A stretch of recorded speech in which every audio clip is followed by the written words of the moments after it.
had to come in and have some Jolly Pumpkin. The beer is fantastic. It's great. It's up there with the top, I'd say. They're consistent and they're really good beers. You have more than enough variety up there to get the day going. This is the place to be. We were drinking a sour ale in the garden one afternoon and just saying, wow, if we could just make beer like this, wouldn't this be awesome? And Lori said to me, well, why don't you? And I looked at her and I'm like, really? And she said, yeah. And I'm like, okay.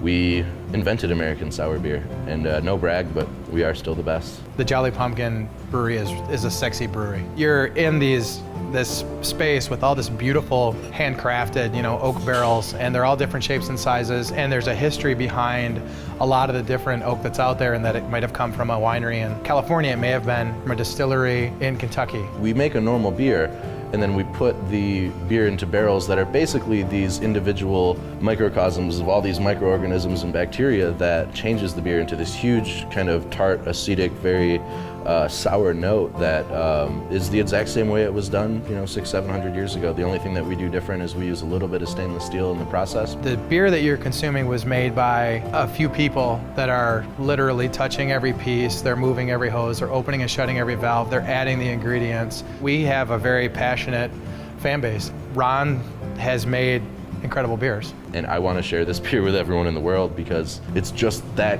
good. And if you don't like sour beers, it's just because you haven't had the right one yet. So. It's not for everybody. Sour is tough to take sometimes. Sour is it's kind of acquired taste, When you're trying all the beers, that's kind of like the next step. It's good stuff though. Love the sours. I'm a big fan of the sour beers. Yeah, I don't really feel like there's a need to try other sour beers after having these ones. They're amazing. The important thing is to make a beer that tastes awesome and is artistic. And so the reason I brew beer is to create art. That in itself is hugely fulfilling to me. What is even more rewarding is when we're at events and somebody really connects with a beer and they really get into the flavors and they see what I'm trying to do with the beer and they're like, how did you do this? This beer blew my mind. And that's probably the most satisfying.